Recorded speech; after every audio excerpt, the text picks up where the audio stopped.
আপনি ধর্ম না মেনে যাবেন কোথায়? ধর্মই তো পৃথিবীকে শান্তি এনে দিতে পারে, রাজনীতি কোনো দিন পারেনি, পারবে না। হাজার হাজার বছরের ইতিহাস পর্যালোচনা করুন, রাজনীতি খালি মারামারি কাটাকাটি করেছে। এক একটা যুদ্ধ হয়েছে, এক একটা বিশ্বযুদ্ধ হয়েছে, লক্ষ লক্ষ মানুষ মরে গেছে। ধর্মে ধর্মে বিভেদে লক্ষ লক্ষ মানুষ মরে গেছে। এগুলো ধর্মীয় যুদ্ধ, ধর্ম লড়াই নয়, এগুলো সাম্প্রদায়িক লড়াই। কাজে সম্প্রদায় আর ধর্ম এক নয়, ধর্ম চিরকালই এক, সে হচ্ছে প্রাণ ধর্ম। এইগুলি আমি বিশ্ব ধর্ম সম্মেলন তুলে ধরেছিলাম। হাততালি দেবার জন্য আমি সেখানে যাইনি। আমি সেখানে গিয়েছিলাম যোগীরাজের শ্রীচরণে একটাই প্রার্থনা করে, হে ভগবান, তুমি এই মুখ দিয়ে যা বলাবে তা যেন সত্য হয়। কেন না, আমি এই ভারতের সন্তান, আমি ভারতকে সারা জীবন জানবার চেষ্টা করেছি। তিব্বত থেকে কন্যাকুমারিকা ছুটে বেরিয়েছি বছরের পর বছর ভারতকে জানবার জন্য। তাই আপনাদের কাছে এসেছে আন্দোলনে আপনাদেরও জানবার জন্য। আপনাদের ভেতরেও ভালো মানুষ আছেন, মন্দ মানুষ আছেন। যিনি মন্দ মানুষ থাকবেন তিনি আমাকে গালাগালি দেবেন, কিন্তু যিনি ভালো মানুষ তিনি আমাকে ভালোবাসবেন, প্রেম করবেন। কিন্তু আমি আপনার গালাগালি দিলেও আমি রাখবো না, আপনি প্রেম করলেও ভালোবাসলেও আমি উৎফুল্ল হব না। আমার কাছে দুটোই সমান। তাই বিশ্ব ধর্ম সম্মেলনে বহু তর্ক বিতর্কের পরে গিয়ে যখন সাহেবরা জিজ্ঞাসা করছে, please do not mind anything, কিছু মনে করবেন না, আমি বললাম মনই তো নেই, তো মনটা করবো কি করে?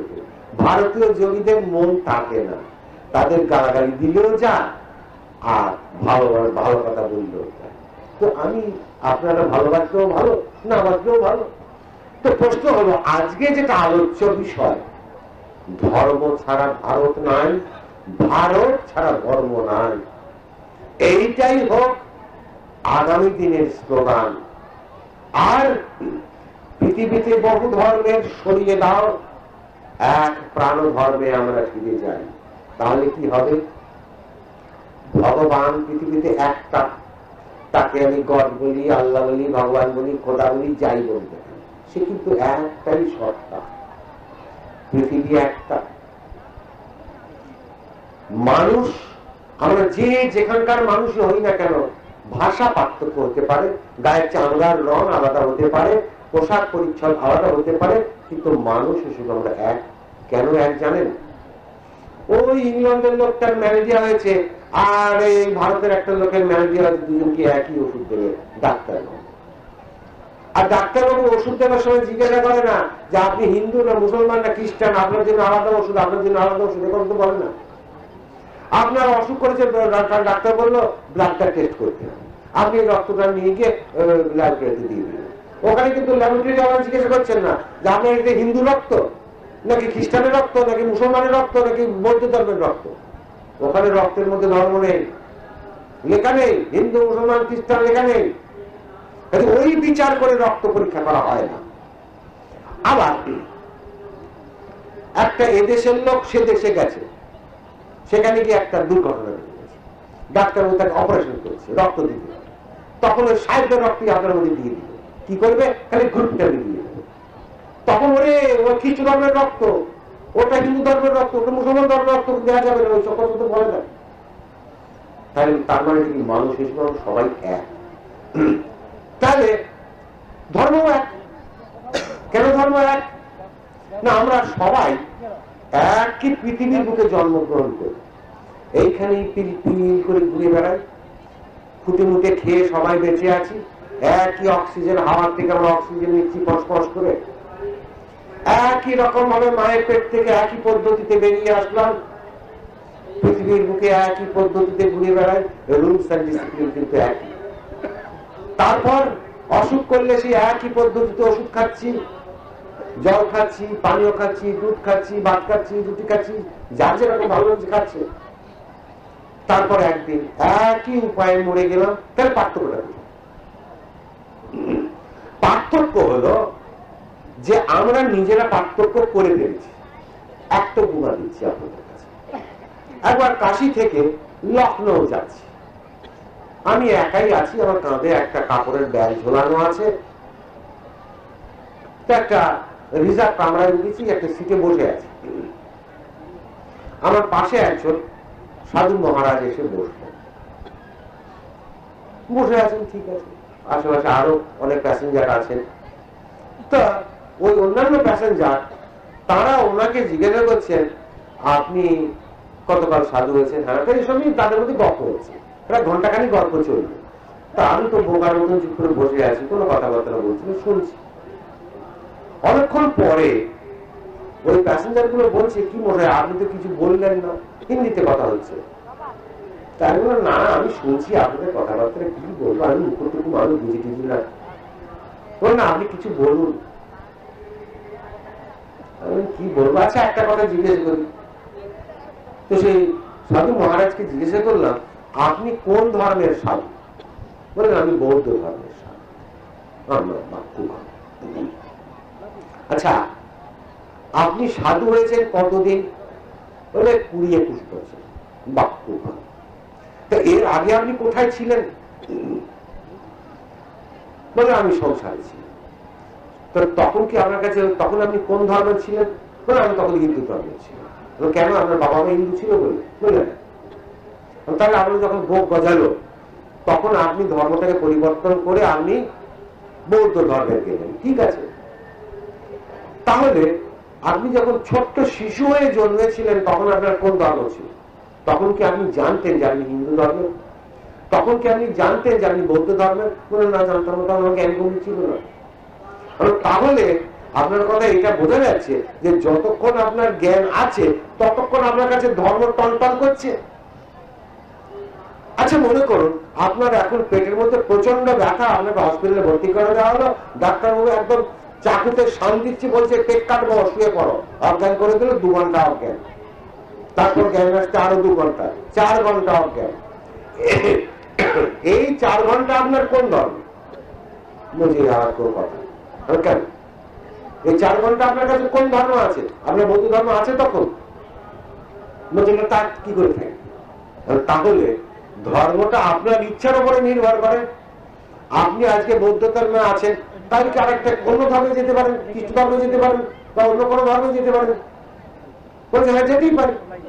তাহলে ধর্মটা নির্ভর করছে আপনার গ্রহণ, আপনি কোনটা নেবেন তার উপরে। বসবো। তো সে কারণে আপনার ইচ্ছার উপরে কি ধর্ম নির্ভর করে? এখন যাবেন না, এখন কোনো আচ্ছা, আরেকটা কথা আপনারা ভাবুন। আপনার যখন এই গো গজালো তখন আপনি হিন্দু ধর্ম থেকে পরিবর্তন করে আপনি বৌদ্ধ ধর্ম নিয়ে গেলেন। আবার যখন বুড়ো হচ্ছেন তখন ভাবেন, বাবা অনেকদিন তো বৌদ্ধ ধর্মে আছি, এবার আর একবার পাল্টে দেখি তো কি হলো। তুমি এইভাবে কি চেকে চেকে বেড়ালে কি ভালো হয়? তো বলছি, বাবা এরকম তো ভাবিনি। দেখুন, ধর্মটা তো সস্তা জিনিস নয়। আপনি যখন অজ্ঞান ছিলেন, মানে ছোট্ট শিশু হয়ে, যখন আপনার ক্ষুধা বোধও আসেনি, আসলেও প্রকাশ করার একটাই ভঙ্গি ছিল, তাহলে তখনও যে ধর্ম ছিল এখনো সেই ধর্ম আছে। জন্মার আগে যে ধর্ম ছিল মরে যাওয়ার পরেও সেই ধর্ম আছে। বলে, আবার কোন ধর্ম মশাই? এটাই তো ধর্ম। সাধু বাবা, আপনি বৌদ্ধ বলছেন, 2 দিন পর বলবেন আমি খ্রিস্টান, তারপরে বলবেন আমি হিন্দু। এ কি আমি বহুরূপী নাকি? তো প্রশ্ন হলো যে ধর্ম, সে ধর্মকে যে প্রাণ ধর্ম যদি আমরা বলি, এটা সনাতন। সেই জন্য এই ধর্মটার নাম সনাতন। এর মধ্যে কোনো সাম্প্রদায়িকতা নেই, প্রাণের উপরে কোনো সম্প্রদায় নেই, কারণ সবার ভিতরে একই প্রাণ। সর্বং প্রাণময় জগৎ। ও হিন্দু নয়, মুসলমান নয়, খ্রিস্টান নয়, বৌদ্ধ নয়, জৈন নয়, পার্সি নয়, শিখ নয়, ও কিছু নয়, আবার সব কিছু। আর কি আছে? আচ্ছা, আমরা মানুষরা কেবল ধর্ম ধর্ম করে চেঁচামেচি করি। আচ্ছা, ওই যে গাছগুলো রয়েছে ওদের কি ধর্ম নেই? আমরা মানুষ এত বুদ্ধিমান যে আমরা ধর্ম নিয়ে ঝগড়া করি। কিন্তু ওই গাছগুলো কি ঝগড়া করে ধর্ম ধর্ম করে? আচ্ছা, এই একটা পুকুর, ওপাশে একটা পুকুর, এই পুকুরটার মধ্যে জল আছে আর ওই পুকুরটার মধ্যে জল আছে, তাহলে এই জল ওই জলের সঙ্গে কি ঝগড়া করে? আচ্ছা, এই পুকুরটার মাছ আর ওই পুকুরটার মাছ, এই মাছগুলো কি তাদের ধর্ম ধর্ম করে ঝগড়া করে? তাহলে ওদের কি ধর্ম নেই? ওরাও তো আমাদের মানুষের মতো একই সিস্টেমে জন্মাচ্ছে, পৃথিবীতে বাঁচছে, আবার মরে যাচ্ছে, তাহলে ওদের কি ধর্ম নেই? এই যে একটু আগে স্বামীজি বলে গেলেন আগুনের ধর্ম দায়িতা জ্বালিয়ে দেয়, নিশ্চয় এটাকে বলে ইংলিশে বলে ডিসপোজিশন। ইট ইজ নট ধর্ম, ইট ইজ ডিসপোজিশন। কিন্তু আগুনের মূল ধর্মটা কি? আগুনের যদি আমি ওই দায়িকা শক্তিটাকে আমি ধর্ম বলি, তাহলে ওর একটা আলো আছে, সেটাও ধর্ম। তাহলে আগুনের দুটো ধর্ম, একটা ধর্ম হচ্ছে দায়িকা আর একটা হচ্ছে আলো প্রদান, তাপ মানে পুড়িয়ে দেবার ক্ষমতা, তাপ বিচ্ছুরণ, আলো প্রদান, তাহলে তিনটি ধর্ম।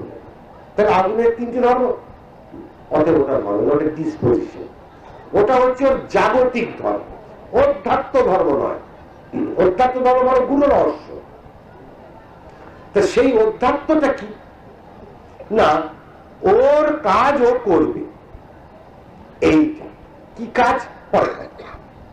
তেমনি আমরা যারা মানুষ, আমাদের মানুষের কাজ আমরা করবো, এইটা নয়। সেটা কি? চুরি করা, হ্যাঁ ধর্ম। ডাকাতি করা, হ্যাঁ নিশ্চয়ই ধর্ম। অপরের গলা কাটা, হ্যাঁ ধর্ম। ঠাকুর ঘরে গিয়ে পুজো করা, হ্যাঁ ধর্ম। এইগুলোকে বলে ডিসপোজিশন। ধর্ম আর disposition, there is the hell and heaven difference. North pole আর সাউথ পোল সম্পর্ক আছে। কাজে আমরা ভুল করছি ওইটাকে ধর্ম বলে। ওর ইনহেরেন্ট, ইন্ট্রিনসিক, যেটা ওর ভেতরের চেয়েও ভেতরে আছে, আমরা ওটাকে বুঝতে পারছি, ওটাকে বুঝতে পারি। সেটা কি? যে আমাকে বাঁচিয়ে রেখেছে, সে ধর্ম। যে আগুনটাকে বাঁচিয়ে রেখেছে, অর্থাৎ আগুনের ভেতরে যে যে ইনগ্রেডিয়েন্টস, ওষুধের আমরা ট্যাবলেটটা কাপ করে খেয়ে ফেললাম, কিন্তু ওষুধটা ওই ট্যাবলেটের মধ্যে 10টা ইনগ্রেডিয়েন্টস আছে, তবে একটা সমষ্টিতে ওষুধটা তৈরি হয়েছে। সেই টোটাল ইনগ্রেডিয়েন্টস গুলো হচ্ছে ধর্ম। যে যে ইনগ্রেডিয়েন্টস গুলো না থাকলে ধর্ম হবে না, ট্যাবলেটটা হবে না। তাই আমার ভেতরে ইনগ্রেডিয়েন্টস কি? পঞ্চতত্ত্ব, তৃতীয় তেজ বরত্ব। এবার এই পঞ্চতত্ত্বকে কে বাঁচিয়ে রেখেছে? এইরকম করে যদি ঠাকুর শ্রীরামকৃষ্ণের কথা অনুসারে যদি নেতি নেতি করতে করতে এগিয়ে যায়, তাহলে সবার শেষে গিয়ে কি থাকে? ওই এক থেকে।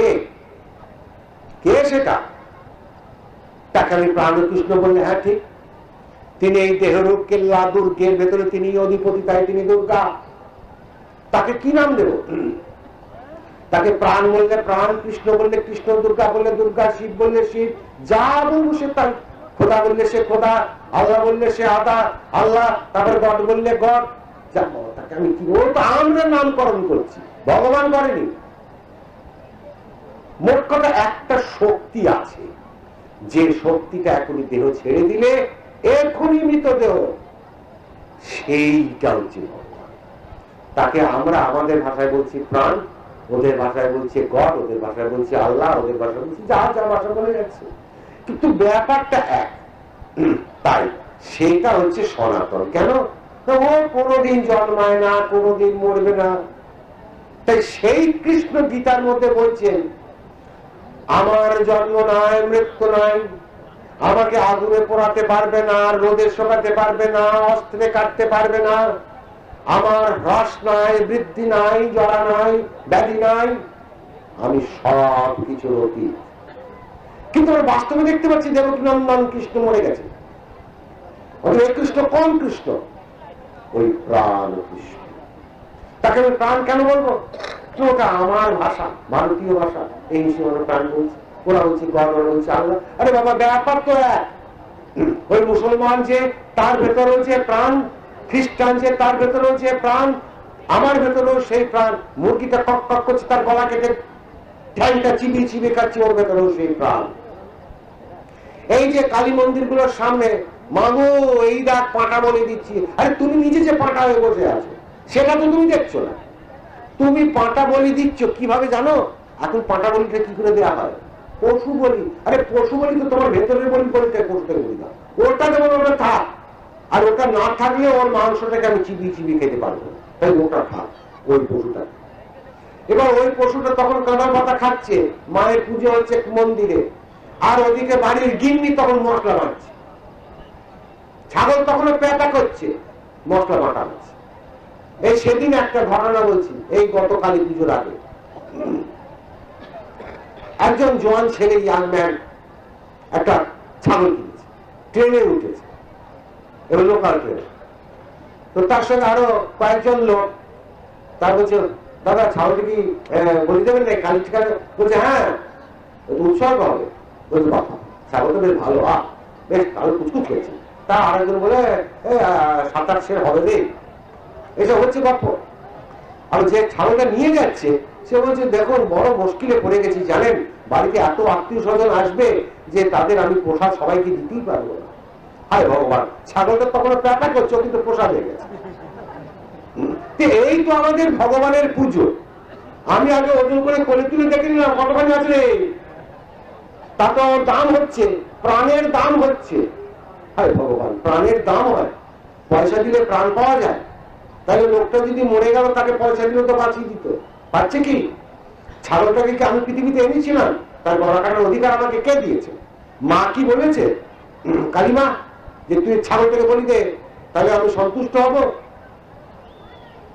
আচ্ছা, আমরা কালিমাকে বলছি জগৎ জননী, তাহলে পরে জগৎ জননী যদি হন তাহলে তিনি আমার যেমন মা, ছাগলটারও তোমার। তাহলে মায়ের সামনে কোনো সন্তানকে বলি দিলে মা ভালোবাসবে? এই কোন ধরনের পুজো? এইগুলো হচ্ছে আমাদের ধর্মের সুরসুর। এগুলোকে ফেলবে দিয়ে প্রাণের সঙ্গে প্রাণের পূজা করুন। এর শিক্ষা প্রতিটি ঘরে ঘরে দিয়েছে। কিরকম জানেন? আমরা কোন ঠাকুর পুজো করতে গেলে একটা ঘট রাখি, ঘটের উপরে, ঘটের ভেতর জল, এক ঘট জল, তার গায়ে আবার একটা মানুষের মূর্তি এঁকে দিই, একটা এরকম দাঁত, এরকম দুটো, এরকম। আবার কেউ কেউ সেটাকে আবার এমনি এমনি করে, যে যা ভালো ঘর তেল সিঁদুর দিয়ে। কিন্তু ঘটের গায়ে ওটা, ঘটের ভেতরে যদি ধুয়ে যায়, আর তার উপরে আবার আছে 5টা আমের পাতা। কি বলতে চাইছি?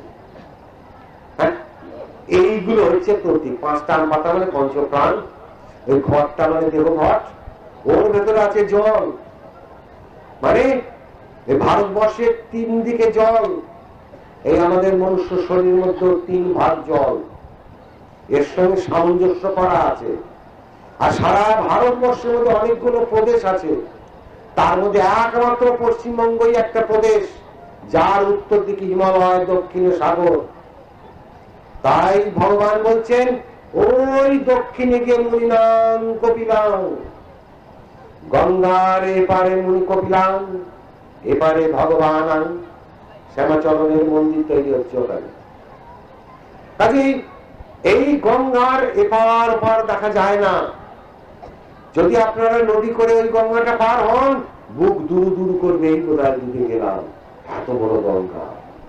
কেন? সে গিয়ে তখন সমুদ্রাভিমুখী, তার অনন্ত বিস্তার। সেই অনন্ত বিস্তারের দুপারে, এক পারে মুনিনাং কপিলাং, এক পারে স্বয়ং ভগবান। তাই ওইখানে বিরাট করা হয়েছে। এত বড় পৃথিবী থেকে আর জায়গা ছিল না। এইবার এই পশ্চিমবঙ্গের মাঝখান ভেদ করে চলে গেছে মহাপবিত্র শরীরে গঙ্গা। এই মনুষ্য শরীরের ভেতরেও সেই সুষন্নারূপী গঙ্গা মাঝখান দিয়ে ভেদ করে চলে গেছে। সেই গঙ্গায় চান করুন, তবে ধর্ম জানতে পারবেন।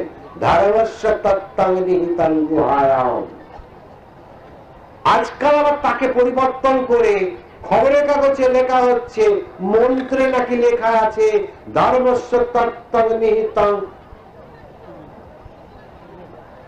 মানে প্রাণের উপরে প্রাণ। ওখানে কিন্তু শ্লোকটা তা নেই, ঘুরিয়ে ফিরিয়ে ওটাকে বলবার চেষ্টা করছি, কিন্তু মগজে হচ্ছে না।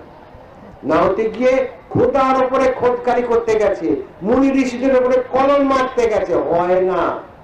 তাই যোগীরা যে জীবনে লিখতে গিয়ে আমি দেখছি 4-5 রকমের শূন্য বানান, তার বিষয়ে শুদ্ধ তরে যখন, তার বিষয়ে দীর্ঘ মতনে যখন, দন্ত সহায়সীর মধ্যে হয়ে যাবে না, এইরকম গাদা খানি বানানো আছে। কে লিখেছে? স্বয়ং ভগবান শ্যামাচরণ।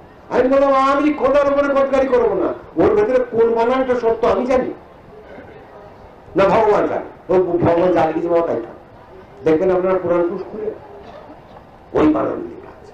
তো কাজে খোদকারি কখনো করতে, আরে বাবা তিনি আছেন বলে আমি মুখে বলছি ধর্ম মানি, তিনি আছেন বলে মুখে বলছি ধর্ম মানি না, আমার মানা না মানার উপরে ভগবান নির্ভর করবে।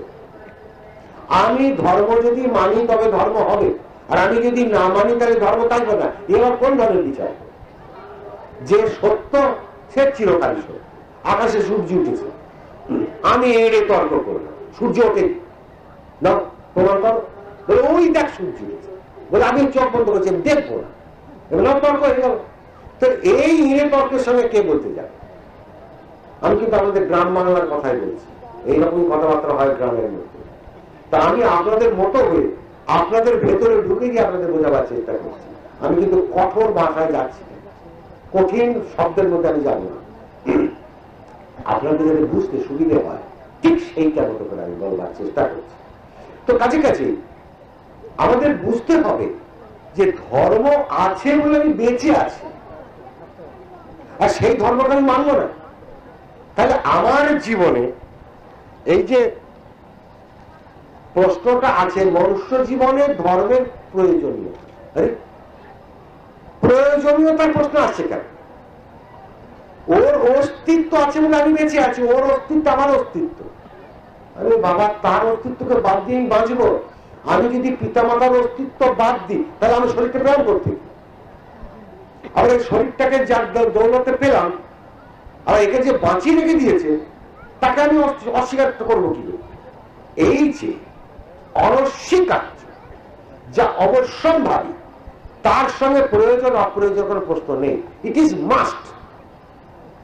অর্থাৎ আমাদের জীবনে ধর্ম অবশ্য আছে, এবং সে ধর্ম আমার মানার না মানার উপরে নির্ভর করে না। তাহলে এই পৃথিবীতে একটাই ধর্ম, সে ধর্ম কেবল মানুষের জন্য নয়, পরন্তু সমস্ত সৃষ্টির মধ্যে একই ধর্ম। অতএব আগামী দিনে পৃথিবীতে যদি শান্তি প্রতিষ্ঠা করতে হয়, তবে আমার মতে বলে যতদিন পৃথিবীতে এই চারটে স্লোগান না উঠবে ততদিন পৃথিবীতে শান্তি আসবে। এটা কি? এক ভগবান, এক পৃথিবী, এক মানুষ, এক ধর্ম, এই চারটে মিলিয়ে এক। দেখুন ভগবান আমাদের প্রত্যেকের হাতে 5টা করে আঙুল দিয়েছে। আমি বলছি এই আঙুলটা দিয়ে আমি সব তুলে নেব, এই বড় বড় জিনিসগুলো পারবেন আপনি? এটা শৈব, শাক্ত, সৌর, গাণপত্য, আর একটা কি বৈষ্ণব। এই যে 5টা, এই বিভেদ বুঝিয়ে দিতে হবে। এই বিভেদ 5টা। এ বলছে আমি ওর প্রসাদ খাবো না, ও বলছে আমি এর প্রসাদ খাবো না, লাভ ছাড়া ঝগড়া। আমি অন্য ধর্মের কথা ছেড়ে দিলাম। গোড়া তান্ত্রিক বৈষ্ণবের প্রসাদ খাবে না, গোড়া বৈষ্ণব তান্ত্রিকের প্রসাদ খাবে না, ঝগড়া করতে পৃথিবীতে এসছে। তো এই কারণে এগুলোকে 5টা আঙুলকে এইভাবে বিভাগ না করে ভগবান বলছে, দেখে যা তুই বিভাগ করতে যাবি, এ বলছে আমার দেখ কত ক্ষমতা, আমি এই 10 কিলো লোহাকে এই আঙুল দিয়ে তুলে নেবো। আরে মূর্খ, পারবি নাকি? তাহলে 10 কিলোটাকে তুলতে গেলে প্রথমে কি করতে হবে? এই আঙুলগুলোকে এক কর, এইবার ওটাকে চেপে ধরো, দেখো তোমার গায়ে পুরো জোর দিয়ে তুমি তুলে নেবে। তাহলে প্রথমে আমাদের চাই মিলন। মিলন আসে কিসে? প্রেম। প্রেম ছাড়া মিলন হয় না। আর একটা উদাহরণ দেখুন, সারা ভারতবাসী প্রণাম করে হাত দিয়ে। এই দেখুন 2 হাতে 2টো হাত, এটা ভালো, এটা মন্দ। এবার 2 ভালো আর মন্দকে আগে এক কর, তাহলে কি হলো? এটা ছিল দ্বৈত, হয়ে গেল অদ্বৈত। এইবার ওইখানে আমার সামনে ঠাকুর আছে, বিগ্রহ। আমি কি বিগ্রহকে কেউ প্রণাম করে? আপনারা কেউ করেন? বলতে পারেন? কেউ করে না। আপনারা কেউ বোকা নন। শিক্ষাটা দেওয়া এমন ভাবে আছে বুঝতে পারছেন না, মুশকিল এইখানে। বোকা নয়, না বুঝতে পারার দরুন বোকা হয়ে যাচ্ছে। তাহলে দুটো হাতকে এক করে অদ্বৈত, এবার অদ্বৈততে প্রমাণ করতে হবে। এই দেখুন কপালে দাবি বহু কুটস্থ লোকে খারস চাক করে এই হলেন সেই প্রাণ কৃষ্ণ। ওনাকে প্রণাম করতে গেলে আগে দ্বৈত অবস্থাটাকে ঘোচাও। আমার ভেতরে যত কামনা বাসনা লোভ হিংসা ক্রোধ ঠেসে ঠেসে ভর্তি করা আছে, এগুলোকে শেষ করে দাও। কিন্তু কি করে শেষ করবে? কাটো সব দিয়ে ওই খুর। কোন খুর? ওই দেখিয়ে দিয়েছেন, বসে আছেন চোখ দুটো বন্ধ করে, বলছে প্রাণায়াম রূপ খুর দিয়ে কাটো। এই যে চলছে ফসফস ফসফস দুটো, काली का चरण एक है, एक चरण दो हुआ, माने हीरा पिंगला हुआ। ভেবে দেখো, ওই যে দুটো ফুটো ওই ভেতরে গিয়ে একটাই মিশে গেছে, একটা পাই গিয়ে। আর এই দুটোর মধ্যে পড়ে আমরা হাবুডুবু খাচ্ছি। ওটাকে কেটে ফেলো, মানে ওকে থামাও। কি করে থামাবে? সেইটাই তো তোমাদের বলবার জন্যে ওই ঘূর্ণি শহরে ছোট্ট শিশু হয়ে এলাম। তারপর শিবধামে চলে গিয়ে তোদের কাছে বলে দিলাম, তোরা শোন, ওরে এই পাগলা মাতালের কথাটা শোন, দয়া করে ক্রিয়াটি কর। সব পারি, ক্রিয়াই ধর্ম, ক্রিয়া করাই বেদ পাঠ। আর কিভাবে বলবেন তিনি? আমরা অতি চালাক, চালাক ভালো, কিন্তু অতি চালাক ভালো নয়। চালাক ভালো কিরকম চালাক জানেন? ক্রিয়াবান মানেই কিন্তু অর্জুন। কারণ অর্জুনকে গীতার মধ্যে দিয়ে এই উপদেশই ভগবান দিয়েছেন, এই ক্রিয়ার কথাই বলেছেন। খালি ভাষার মার প্যাঁচ আছে, যা পতঞ্জল যোগসূত্রের মধ্যে বলা আছে তাই গীতার মধ্যেও বলা আছে। কিন্তু আমরা সেটাকে বুঝতে পারিনি, না পেরে অন্যরকম উল্টো পাল্টা ব্যাখ্যা করে নিয়ে নিজেদের মতো করে ফেললাম। ওইটা চলবে না। ওই যে বলো খোদার উপরে কোদকারি চলবে না। শূন্য বানান 10টা করে আমি 10টাই দরকার নেই। ওই বানান যদি উনি এসে কোনোদিন করে দেন তো করবেন, আমার দরকার নেই। তো সে কারণে আপনারা যারা গ্রামের মানুষ, আমি আপনাদের সবচেয়ে বেশি ভালোবাসি। কারণ এই ধর্মকে কিন্তু আপনারাই ধরে রেখে দিয়েছে, কিন্তু ছুটমার্গ নয়। আমি এমন মানুষও দেখেছি একটু জল খেলো, খেয়ে আবার হাতটা ধুচ্ছে। ওর সঙ্গে কি সম্পর্ক আছে ধর্মের? ওগুলোকে বলে সূচিবাই। তা সূচিবাই আর ধর্ম এক নয়। পা ধোয়া ভালো, কেননা পায়ে ময়লা লেগেছে, কিন্তু আমি তাই বলে ওই ঘরের বাইরে গিয়ে আমার এসে পাটা দিবেন, এ কি করে? মানে সারাদিন আমি 100 বার পা দেবো, তার পায়ে তো আজা হয়ে যায়। আমি হাতে জল দিয়ে কাজ করবো, বাসনগুলো পরিষ্কার করবো, কিন্তু অনেক বাড়িতে অনেক মহিলা দেখতে পাবেন একবার দিন রাত জল নিয়েই পড়ে আছে, আর এগুলো সব ঘা হয়ে গেছে। একে বলে সূচিবাই। ওইটা কিন্তু ধর্ম নয়, ওইটাকে পরিবার। তাহলে আমাদের জীবনে ধর্ম অবশ্য আছে, চিরকাল ছিল, আছে, থাকবে, কারণ ধর্মই আমাদের জীবন। তাই আজকে অনেক রাত্রি হয়ে গেছে, আপনারা সকলে প্রসাদ নেবেন। আমি আর বেশি কথা বলবো না, এখানেই শেষ করছি। মূল কথাটা হলো যে আপনার ভেতরে যে প্রাণ, তিনি ধর্ম, তিনি ভগবান। তাকে ভালোবাসুন, দেখবেন আপনাকে আর কোনো চেঁচামেচি করতে হবে না। ও যে যা খুশি করুক, যে যাবার সে যাক বয়ে, তুই আপন কর্ম করে যা, তোর হবে ভালো, শেষে তুই স্থির ঘরে চলে যা। আর স্থির ঘরে যখন যাবেন তখন কি হবে জানেন? চোখ দুটি বন্ধ করে নিজেকে যখন দেখি, হারিয়ে যায় আমার আমি, অবাক লাগে সে কি। কিন্তু এর উল্টোটা কি? যখন বিশ্ব মাঝে ঘুরে বেড়াই, বিশ্বকেই দেখি, আবার তার উল্টোটা কি, যখন নিজের মাঝে প্রবেশ করি বিশ্ব লাগে নাকি।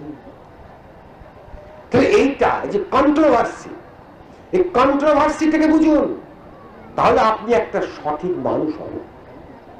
যেমন কন্ট্রোভার্সি দিন এবং রাত, জন্ম এবং মৃত্যু, সুখ এবং দুঃখ, হাসি এবং কান্না, রোগ এবং রোগের প্রতিকার, এ হচ্ছে আমার জীবনের কন্ট্রোভার্সি। তেমনি এই জীবনেরও আছে কন্ট্রোভার্সি।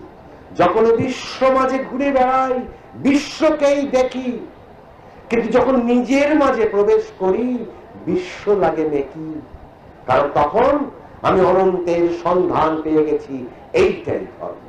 তাহলে ধর্মকে জানতে গেলে আগে নিজের ভেতরে ঢুকুন, বাইরে নয়। বাইরের গুলো সাজানো ধর্ম, ওই মন্দিরটা আমরা করেছি, আমরা সাজিয়েছি, ওইটা ভগবান করেনি। তাই যোগীরাজ বলছেন, আমার ছবি তুলে তোরা কি করবি? দুদিন পরে ক্রিয়াকে বাদ দিয়ে ছবিটাকেই পুজো করতে শুরু করবি। আবার অপর জায়গায় বলছেন কন্ট্রোভার্সি, যদি ছবিটাকে মনে করো নিছক ছবি, তবে নিশ্চয়ই ছবি, কিন্তু যদি মনে করো এটা রক্ষা কবচ, তবে তাই রক্ষা কবচ। কন্ট্রোভার্সি অর্থাৎ উভয়ের মধ্যে তিনিই আছেন। তাই তিনি বলতে পেরেছেন, সর্বব্যাপী আমি আছি, আমি ছাড়া এই জগতে আর কিছু নাই। তাই আমাদের ধর্মে তো আছে কন্ট্রোভার্সি। একটাকে বলা হয় ডিসপোজিশন, আগুনের তাপ, দায়িকা এবং আলো। আর একটা কি, ওর ভেতরে আছে ইনগ্রেডিয়েন্টস, যে বস্তুগুলো না থাকলে আগুন নাই। তাই সেই বস্তুগুলো কিসের মধ্যে আছে? দেশটায় বাক্সটার মধ্যে। আগুন তো দেখতে পাচ্ছি না, দায়িকা শক্তি নাই, কিন্তু ওর ভেতরে যে ইনগ্রেডিয়েন্টস গুলো যেটা দেওয়া আছে, অর্থাৎ বারুদ, তার ঘর্ষণ হলে আগুন ফস করে জ্বলবে। এইটা হলো ওর ইনগ্রেডিয়েন্টস, ওইটা ধর্ম। কাজী ওর যেটা প্রকাশমান সেটা ধর্ম নয়। যেমন আমার দেহটা ধর্ম নয়। অব্যক্তা দীনি ভূতানি ব্যক্ত মধ্যাহ্নি ভারত, এই যে আমার মাঝখানে যেটা ব্যক্ততা, অর্থাৎ রক্ত মাংস হাড় দিয়ে গঠিত যে শরীর, একে যে ধরে রেখেছে সে ধর্ম, কিন্তু শরীর ধর্ম নয়। অবশ্য শরীরকে প্রয়োজন আছে, কেন না শরীরকে খাটিয়ে এই ধর্ম লাভ করতে হবে। এ কারণে এটা কুরুক্ষেত্র, এ কারণে এটা ধর্মক্ষেত্র। ধর্মক্ষেত্রে কুরুক্ষেত্রে সমবেত যুযুৎসব, এর ভেতরে দুই পক্ষ, সমবেত যুযুৎসব। এদিকে দাঁড়িয়ে আছে প্রবৃত্তি পক্ষ, এদিকে দাঁড়িয়ে আছে নিবৃত্তি পক্ষ। মার লড়াই, এর থেকে রক্ষা চাই। হে প্রাণকৃষ্ট, তুমি যে বসে আছো, এবার তুমি বলে দাও যে আমি কি করব। এই ডিসপোজিশন আমি চাই না। আগুনে তুমি জেনে হাত দাও তাও পূর্বে, না জেনে হাত দাও তাই পূর্বে, কারণ ওর ডিসপোজিশন করবে। ওইটাকে আমরা ধর্ম বলে ভুল করি। ওটা ধর্ম নয়, ওটা ধর্মের বহিঃপ্রকাশ। সেই বহিঃপ্রকাশটা ধর্ম নয়, ওর অন্তর প্রকাশটা ধর্ম, যেটা দেশকায়ের মধ্যে আছে। তেমনি অনন্ত প্রকৃতির মধ্যে যে অগ্নিতত্ত্ব লুকিয়ে আছে, যা আপনার নাভি তত্ত্বের মধ্যে আছে, সে হচ্ছে অগ্নি, সে তার ধর্ম, সেটা ডিসপোজিশন নয়। তো কাজে কাজে ধর্ম আমাদের সবার হৃদয়ের মধ্যে আছে। আমরা তাকে মানি না মানি তাতে তার কিচ্ছু যায় আসে না। কিন্তু যিনি বুদ্ধিমান, যিনি চালাক, তিনি ঠিক মানবেন। কিরকম জানেন? অর্জুন ভীষণ চালাক। ভগবান অর্জুনকে হুকুম করছেন, তোমাকে যুদ্ধ করতে হবে। হ্যাঁ ঠিক আছে প্রভু, আপনি তো আমার গুরু, আপনি বলেছেন যুদ্ধ করতে, করবো, কিন্তু কোথায়? ওই রথের উপরে বসো। ভালো কথা। অর্জুন গিয়ে রথের উপর বসে পড়লো। অমনি অর্জুন মানে ক্রিয়াবান, সে বলছে, ভগবান অর্থাৎ দেবগুরু, আমার দুটো প্রার্থনা আছে, প্রভু তুমি মঞ্জুর করো। বলছে হ্যাঁ বলো, আমি কি তোমার প্রার্থনা চাই বললে একটু। বলছি প্রভু, এই রথের ডগায় তুমি আগে বসো। আচ্ছা উঠে বসলো। বলছি প্রভু, আমার দ্বিতীয় প্রার্থনা, এই রথের লাগামটা তুমি নিয়ে নাও। অর্জুন কিন্তু খালাস, তার জীবন রথের লাগাম প্রাণ কৃষ্ণের হাতে দিয়ে দিয়েছে। দিয়ে বলছে তুমি আমাকে সুখে রাখো, তাও ক্রিয়া করবো, অর্থাৎ তীর ছুড়বো। শ্বাস প্রশ্বাসের কাজ। যদি আমাকে দুঃখে রাখো তথাপি আমি এই করে যাব, সুখে রাখো তথাপি এই করে যাব, এ তো তোমার হুকুম, আমি তো তোমার হুকুম মানতে বাধ্য। একে বলে ধর্ম। কাজে এই যে সারেন্ডার, এটা আগে চাই। অতএব ধর্ম আমার মানা না মানার উপরে নির্ভর করে না। ধর্ম আমার জন্মের আগেও ছিল, জন্মের পরেও আছে, মৃত্যুর পরেও আছে। অতএব আলোচ্যের মধ্যেও আছে, আলোচ্যের বাইরেও আছে। সে ছাড়া কিছু নাই, আবার কিছুও সে ছাড়া নয়। সবার ভেতরে তিনি আছেন, তিনি সবার ভেতরে আছেন। Just controversy.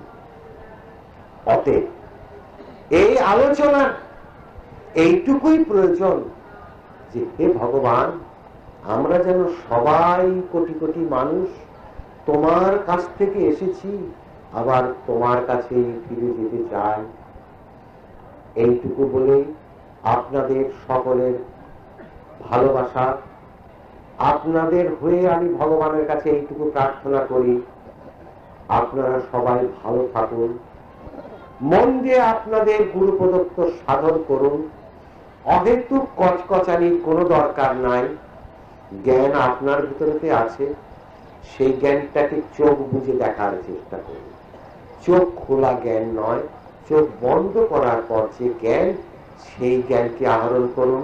ভগবান আপনাদের সকলের কল্যাণ করুন, আপনারা সকলে ভালো থাকুন। আমার তরফ থেকে আপনাদের সকলকে আমার এইটাই প্রেমের কথা। এইটুকু বলেই আজকের মতন আমি বিদায় নিচ্ছি। আগামীকাল ভোরবেলায় উঠে 5টার সময় চলে যাব। আবার যদি কোনোদিন বেঁচে থাকি দেখা হবে। তাই স্বামী বিবেকানন্দ গিরি মহারাজ আমাকে প্রধানত 1.5 মাস আগে বলে গেছিলেন এখানে আসার জন্য। আপনারা হয়তো আমাকে নিশ্চয়ই ভালোবাসেন, তাই আমার কথা শোনার জন্য আপনারা এসেছেন। কিন্তু এই ভালোবাসাটা যেন দেহের ভালোবাসা না হয়, এটা যেন প্রাণের সঙ্গে প্রাণের ভালোবাসা হোক, এইটা আমি চাই। আপনারা সবাই প্রভুর কাজ করুন, মন্দির করুন, ক্রিয়া করুন, গুরুর আদেশ পালন করুন, যা যা করণীয় সংসার করুন, সব করুন, কিন্তু ক্রিয়াটাও করুন। আপনাদের সকলের শুভকামনা করে আজকে বিদায় নিই।